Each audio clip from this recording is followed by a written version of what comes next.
Right, so next up, one of our DevCon regulars.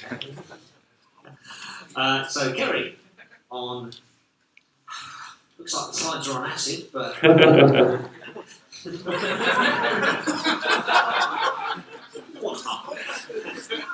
what if? Right, what if? If I stand up here, stand up here.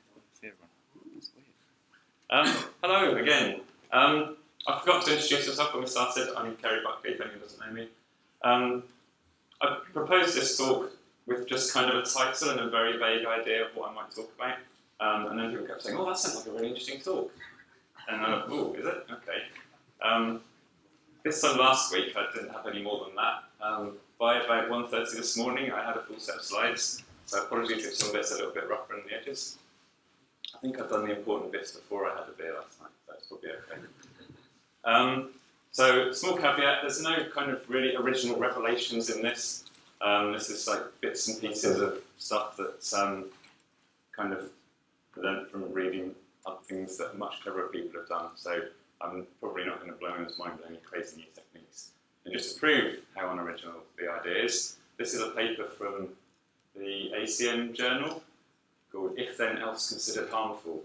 And the date of that is 1975. So people have been saying if is evil for a very long time. A bit more recently, someone started a campaign called the Anti-If campaign. It's kind of a bit weird. There's a few sorts of issues with this, not least grammar. It kind of got people talking about, you know, when should we be really using all these if statements in our code? Are there better ways of doing things? So hopefully I'm going to kind of cover some of those ways of making things a bit better with fewer ifs, not less ifs. There we go. And the final, I think, caveat, not all ifs are evil. You kind of need some kind of selection at some point. Just some ifs are evil. That said, what is the problem? Why are ifs a problem? Neil kindly provided me with some lovely code.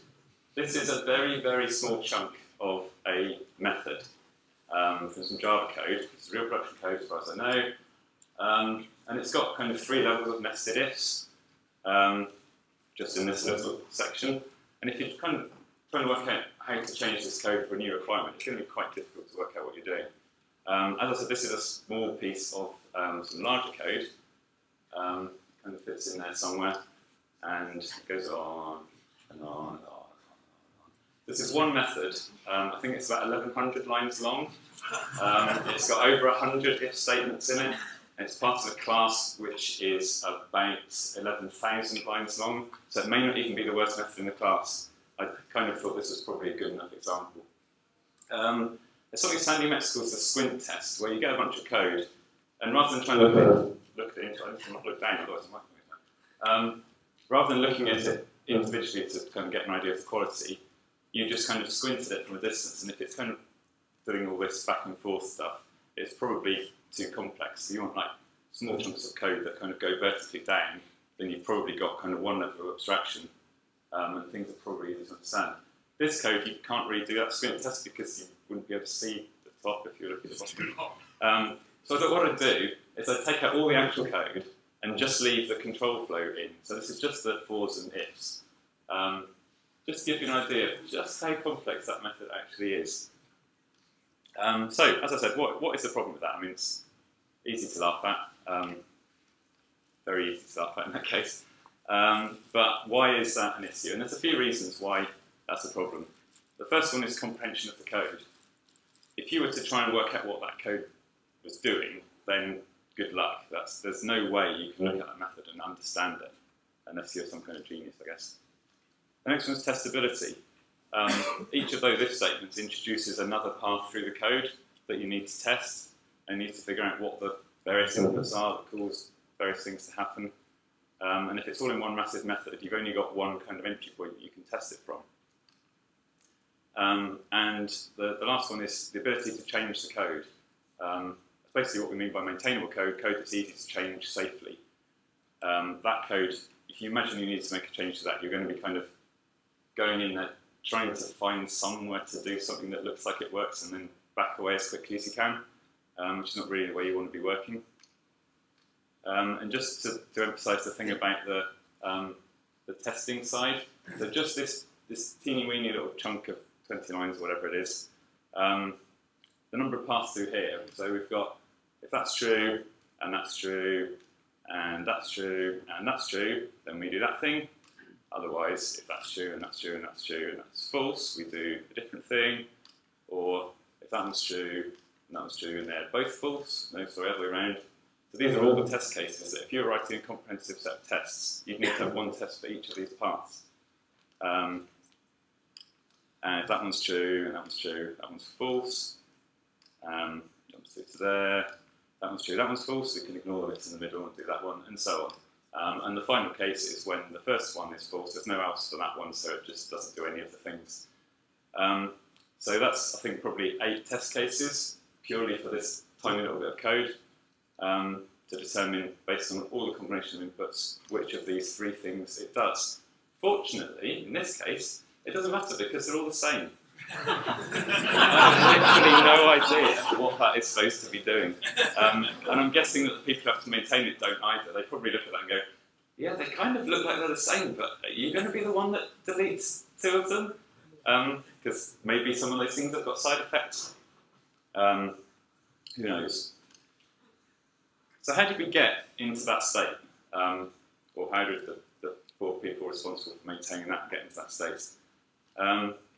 And the answer, out of all these things, they probably got there one step at a time, or one misstep at a time. So someone started off, they write a little method, and had, oh, it's easy, if that, do that, I'll just do the other thing. And then someone comes on another requirement, so, oh, it needs to behave slightly differently, add another if statement, and just keep adding more and more if statements until you end up with what you just saw. And part of that is down to procedural thinking. People are kind of thinking, well, I've got this problem to do.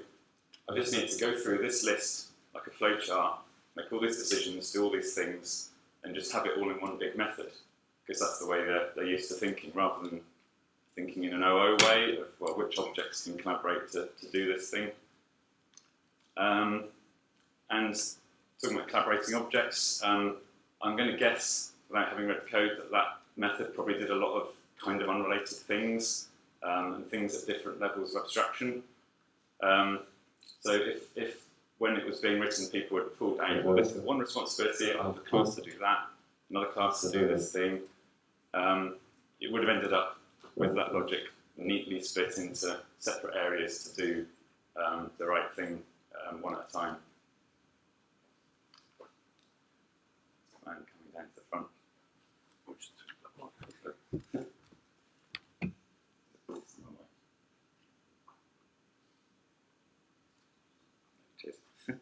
Okay, perhaps my voice went boom at you, didn't it? Yeah, so that's kind of down to a lack of refactoring. People have just gone, oh, I need to make a change, I'll add something to the code, oh, it works, stop, rather than, right, okay, now it works, how can I now tidy up the design? And at some point, you kind of get to a tipping point with a gratuitous animation. And you get to the point where the next person's come and looks at the code and they think, yeah, I should really refactor this, but there's no way I'm going to touch that. I'll just add one more if statement. And you're kind of doomed from that point because no one's ever going to be able to fix it. Best just burn it to the ground and start again or something. So back to the title of the talk. I called it What If. Maybe we ought to think about why if. Why do we write if statements? And there's a number of different reasons, and some of them are valid, and some of them there are alternate ways that we could do it. So the first one, nice simple one, you write a method and you take some kind of flag arguments to say, should I do this thing or not?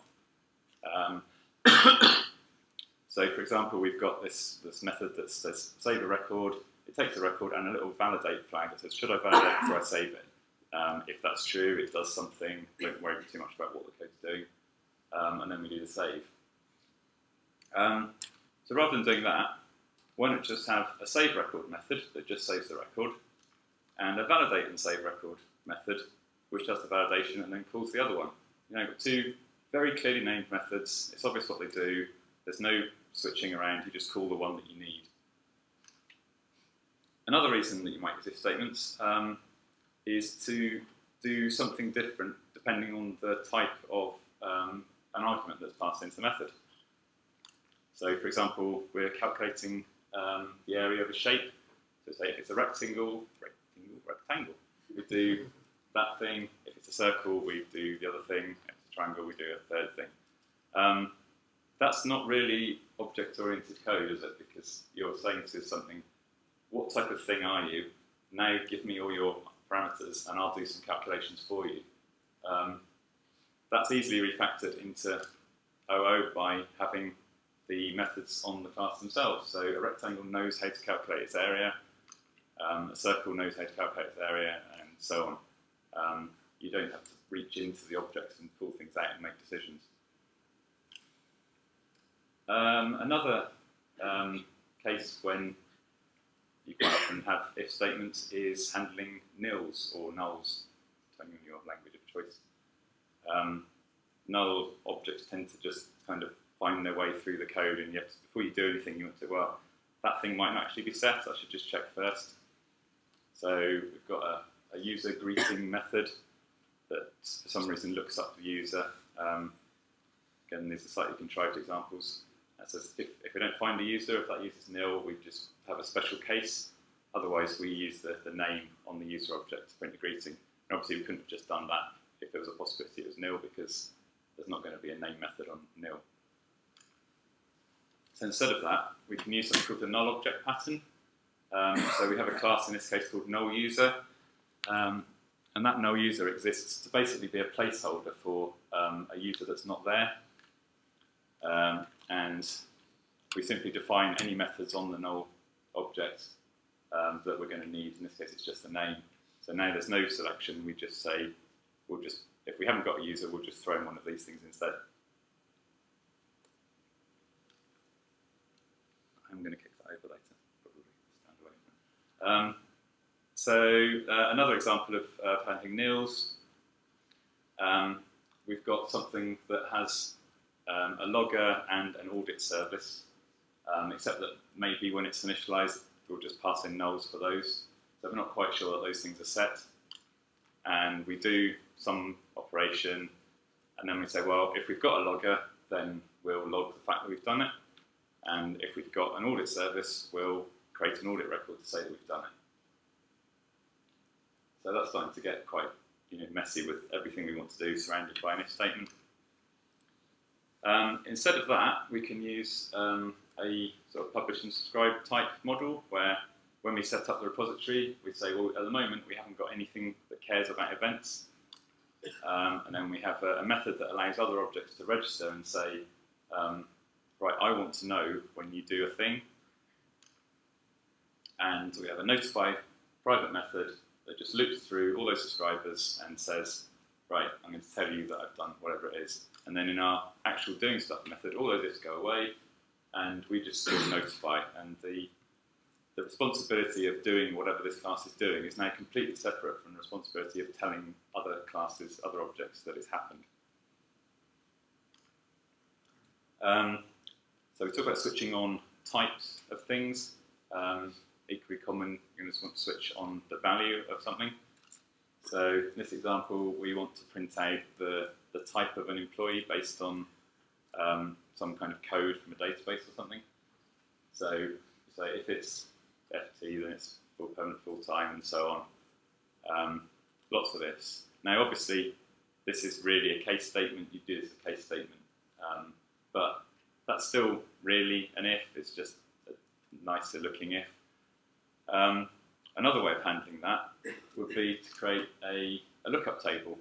So we just have a hash or a map or a dictionary, depending on what language you're familiar with, that just says this symbol maps to this description. And then in the code that's actually doing the work, all we do is we say, grab the thing out of that hash, and then the second argument there is just saying, if you don't get anything back, this is the default case. So now we've removed all the if logic from there.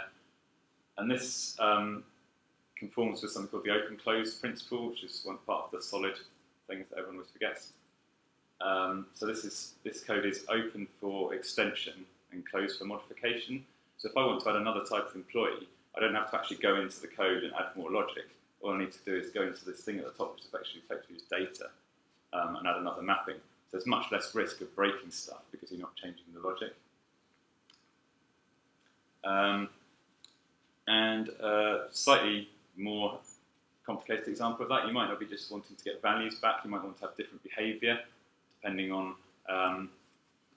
some value. In this case, we say, how does this user want to be notified of stuff? And then depending whether it's email, SMS or Twitter, we have a different little chunk of code that does something. Again, this is a case statement, which is just a fancy if. So in some languages, you can just directly have blocks of code. So these are lambdas or procs, or whatever you want to call them. So in our hash, it's the same kind of hash, we just map from the symbol onto a chunk of code that we're going to run. Excuse me. And now we do the same thing. We remove all those ifs and we just say, find the thing to call and call it and pass in the whatever it needs. Alternatively, you can just do it with simple objects. So we just map the preference symbols to some kind of object, and then as long as they all conform to the same interface, so we've got an email notifier and the other two as well, and now we just call those in the same way we did with the code blocks, but there's no fancy lambda stuff going on. Another reason for using ifs, let's say you're filtering a list. You've got a big list of users and you want to return a list of the ones that are active. This is quite a common pattern in a lot of languages. The examples are all in Ruby that you probably noticed. It doesn't matter, it's what I'm most familiar with and it's fairly concise. If you see this as a Rubyist, you'll probably go, ugh, because it's not really idiomatic Ruby. You're creating a new empty array, you're looping through all your users that you've been passed in, and you're making a decision saying, well, is this one active? In that case, I'll add it to the array, otherwise I'll just go around the loop. And then at the end, I'll just return that array that I created at the beginning. And a much nicer way of doing this in languages that support it, which is even Java these days, is to use something called high-order functions. So high-order function is a function that takes other functions. Don't worry too much about the syntax. Basically, all this is saying, select is the key thing here. Select is a method that works on lists or arrays and takes a function and it says, I'm going to call this function for every element. If it returns true, then I'll include that in the output, otherwise I'll just skip over it. So we've just removed all that conditional logic and just got one nice simple function that just tells us whether we need it or not. In some languages it's a bit more explicit. This is Elixir, which looks very similar to Ruby. You can see now we've got, so it's now enum.select, so it's a function that we pass in our list, and then we pass in an explicit function. That's maybe slightly clearer what's going on. Catching error conditions is another one. So we're kind of going through a process. In this case, we're retrieving a document from the web somewhere. So we call this retrieve document method, whatever that might be. If that returns something, then we carry on and we pass that thing. And if that returns something, then we return it. Otherwise, we have the error conditions for those two cases. So this is starting to, if you kind of glance at this and you're trying to square, well, where does that go from, trying to follow the logic through it is not trivial, and obviously the bigger it gets, the worse it gets. And the obvious answer to this, which won't come as any surprise to anyone, is to use exceptions. So you just go through, do the things you need to do, and you rely on exception handling to catch the errors, and then they're just neatly lined up at the bottom of your method. And this is going back to that squint testing, where this now looks much more kind of lined up, and also you've got your error cases at the bottom and your positive cases at the top.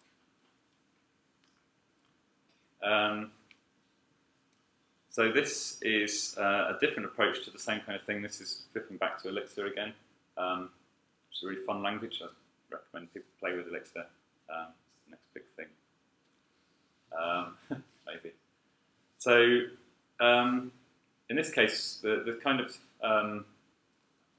convention in Elixir and Erlang, which is what Elixir is kind of built on top of, is that functions tend to return a tuple with the atom OK at the beginning and then the return value, or with the atom error and a message, and then you check which one of those came back to decide what to do with it.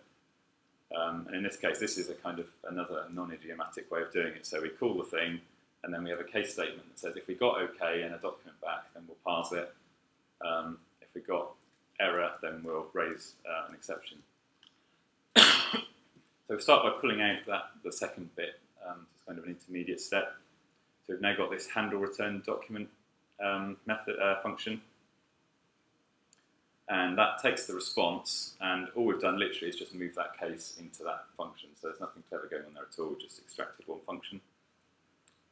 But in a lot of functional languages, you can overload functions, not just, so like in Java, you can overload based on the type of your arguments. In things like Elixir and Haskell and probably Scala, I'm not sure, you can overload functions based on the value of the arguments as well. Oh yeah, that's just a gratuitous refactoring to use Elixir pipelines because they're really cool. Ignore it. But now we're going to write one function that says this will only get called if the thing that comes in as an argument is OK and something. So we now don't have to check because this function only works in that case. And then we'll have another version of the same function which takes error and does that. And so this is a common way in functional languages of handling that kind of thing without explicit if statements. I mean, you could argue that there's still a decision being made, but it's the compiler that's deciding which functions are called rather than actually being explicitly in your code. Validating input is another one. So we've got a method which, back to Ruby now, got a method which you give it a URI and a file name, it goes off, it retrieves the document from the URI and it saves it to the file. But we want to do a bit of checking to see whether people have passed us nonsense values. So the first thing we say is, well, we can only do HTTP. So if you've passed us something that's an HTTP URI, then fine, we'll go and get it.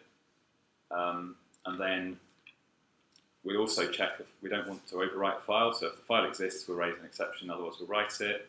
And then if the URI wasn't HTTP, we'll raise an exception. So this again is kind of doing that kind of in and out thing, and it's hard to see what the positive path through here is. You kind of have to stop and think about it. Something that I think Avdi Grimm talks about is code should tell a story, so you should be able to look at the method and read through it in some kind of logical order, and it should make sense. This very much doesn't, because it's like, well, the first thing says if this is the right thing, then we go down that one, and then the next one says, well, if it's the wrong thing, we do this, so it's kind of a mess. Obviously, you still actually need to do those ifs, so these are some of the non-evil ifs, but you can just do them in a much nicer way by shoving them up to the top. Ruby makes it slightly easier by having the sort of postfix ifs, but that's not really here and there. But what we're doing now, instead of having our input checking scattered around the method at whatever point we're going to use those values, we collect it all at the top. So you can, we're not doing error checking in here, so I don't want to confuse the issue with two different things. But you kind of have three sections of the method. The first one checks that the input's the same, then you do the stuff, and then from that other example where we moved all the error checking down to the bottom, then you handle errors, and it kind of reads from top to bottom in a much simpler way. And if you're trying to modify it, it's much easier to work out where to change it. So, summarise, not doing too badly on time, surprisingly. Refactor, that's the first thing. Don't get into that state of having 1100 line methods. Every time you make a change, stop and think, can I make this better? Because if you don't do it to start with, you'll soon get to that tipping point where you just think, okay, this is too late, I'm doomed. Write specific methods, small methods that do one thing. Don't write a generic method that takes a bunch of flag arguments to tell it whether to do things. Don't be afraid of having lots of small methods, lots of small classes. It's generally much easier to maintain a system that's got lots of small focused bits than one that's got a few very, very large complicated bits. Use exceptions for error handling, that's kind of obvious. tell, don't ask, another RO principle. Going back to that calculating the area example, don't go and say, what are you? Okay, well, give me your height, give me your radius, whatever it is. Just say to the object, calculate your area. Move the logic into the objects that are supposed to be handling it. That's kind of the principle of OO is information hiding and message passing. So pass the object a message, tell me what you want it to do. Don't just pull the code out into some other object. Null objects are really good when you've got things that might be null or nil. They're actual objects that represent that, but have the methods that you're going to expect. So you don't have to do null checking everywhere. You just call the method, and it'll either call the method on the real one or some kind of placeholder on a null object. Guard clauses. So that was the thing where we just saw with right at the beginning of the method. You say, okay, I'm just going to check all my inputs first, rather than scattering that throughout the method. Use lookup tables. If you've got a big choice to make based on something, extract it out to a hash or a map and look it up, and then you're moving the lookup from actual code that's easy to get wrong when you change to basically data. If your language supports it, use higher order functions, particularly if you're traversing lists and things. It makes life so much cleaner, so many less opportunities, fewer opportunities for mistakes. If you're using functional language, pattern matching is another way of removing explicit comparisons. Again, that's very much dependent on whether your language supports it. And finally, I don't know what's going to be, I've forgotten. Yes, sometimes you do need ifs. They're not always evil, but just use them when it makes sense. Don't just sort of scatter them everywhere willy-nilly. Okay, so we're almost up now, I think so. Any questions?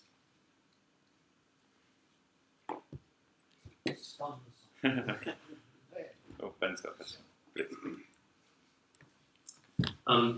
Yeah, just a question about refactoring, because I don't know, there's clearly times when you see code in a poor state, and who makes, like, in your experience here, I'm sure most devs would say, yeah, I need to refactor this, but why don't we? Is it too daunting? What's the deal? I think it's probably a mixture of things, isn't it? I think partly it's because everyone's generally under pressure to get stuff done, and you kind of think, well, if I stop and refactor this, is it going to take a few hours out of my day that I could be delivering new features?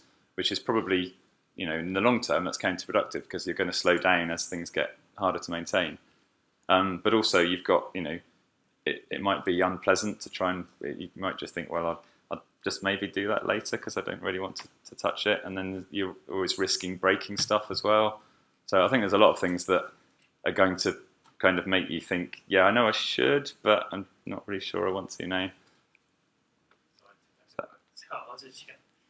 you tend to just add to it then? So like almost like best practice, I think you're saying you don't want to, but if you had to do it, say you're working on a user story or something, would you just literally, I don't want to, but you'd add to that massive... And I think that, yeah, that is probably what happens. And then, so it's why it's really important to have the good practice from the beginning of a project so that you never get into the state where it's that painful. You kind of get to the point where it's a bit painful and you think, okay, I'm going to spend an hour refactoring that or 10 minutes or whatever it might be, and just kind of keep on top of it. But if you have got to the point where it is that horrible, then maybe you need to kind of look at it as a team and think, right, okay, maybe this area of the code, and that's probably things that, there might be some bits that are horrible, but you never touch them, so maybe it's not too bad. Well, this is always causing us pain. Let's just stop and think what we can do to improve it, and maybe pause active features for a few days and really lay into it and fix it. I'm sorry, just really quickly. So, just on the example you see, you go and touch that file you don't really want to. From a testing point of view, and if you were to do like traditional impact analysis, is this a situation where you're like, I'm really not sure where the impact's going to be? That very much depends on your test coverage. I mean, if you've got good automated tests, it's infinitely easier. But if you haven't, then I guess, yeah, you have probably got to make more of a decision about how much this is going to impact the testers, whether you have to do any specific regression testing around it, that kind of thing. Actually, in the case of the code that I showed you, which I did provide it with, I didn't write it. A version of that code does actually contain at least one comment that says, I know this is not the right way to do it, but I haven't got time to do it any other way. Yeah. Or worse to that effect. Also, we did take a version of that code, and 3 people within our team spent several months putting tests around it in order to make it refactorable. So it costs an awful lot to do it, but Yeah. it's possible. Next question. Ben had a question earlier. Oh. Have you forgotten it? No, you've just given up, gone to sleep. No? Yeah, Ben has got a question. Oh. Just can't see him because he hasn't got his hat on. Thank you, Neil. First one is, what about else? If you don't have if, you can't have else. The second one is, I suppose it's quite, as you talked about at the beginning, spotting when something is in need of refactoring. My point is the whole thing is subjective. Because obviously given a certain amount of time or a certain amount of skill, someone can understand anything theoretically. So I was wondering if there are any techniques, not that this would encourage bad code, but are there any techniques to help you understand the existing code? Because like visualization tools or just principles you can apply to say, like spotting that there are equal tools you could apply to say, oh look, you've got equal results in these branches. Yeah. For example, here are some obvious refactorings you can do. I don't know. I guess there probably are, but it's not something I've had any particular experience with. I don't know. Do you just apply Observation in Java land, stuff with strong static analysis. What I was saying was that where you've got the ability to do strong static analysis on the code, a tool like IntelliJ will look up either duplicates, conditional logic, or redundant conditional logic. Another classic one is conditions that are always true. When they were written, they probably weren't, but later on they turn out to be. So the tooling is possible depending on how much can be known at compile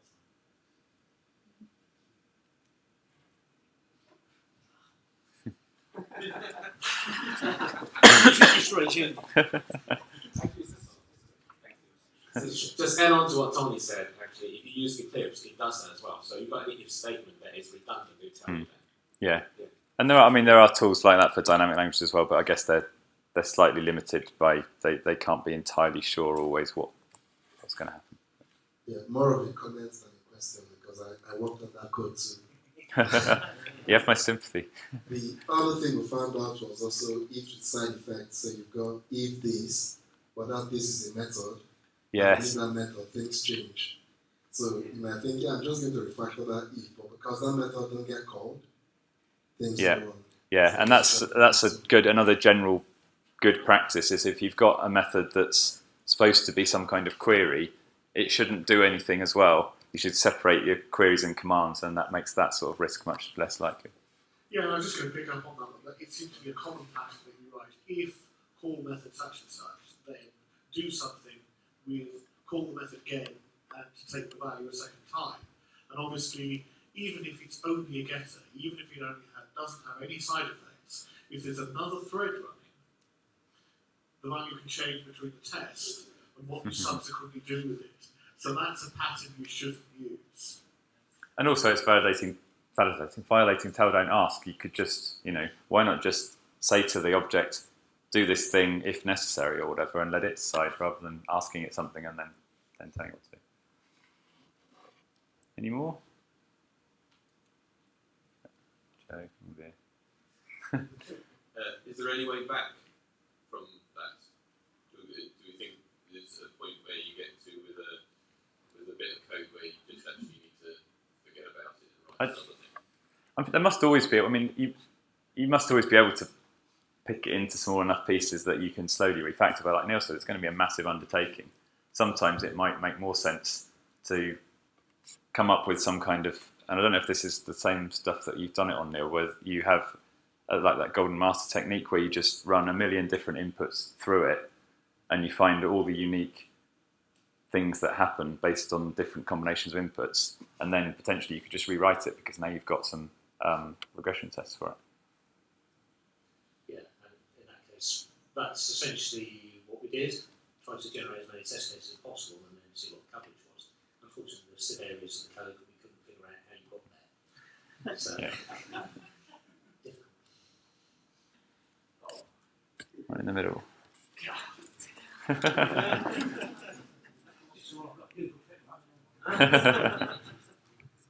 Cheers, thank you. It was just a bit of a quirk about flag variables, flag functions maybe being bad. If that's a commonly called method, function, whatever, isn't there a danger that you place one if with about 1,000 ifs or more if it's commonly called and you need to call two different specialised variations? I think, well, in my mind, the example I was thinking of, you probably wouldn't be making a decision with which one to call.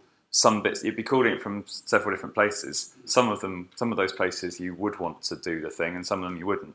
So each particular call is one or other of the methods, rather than passing a boolean.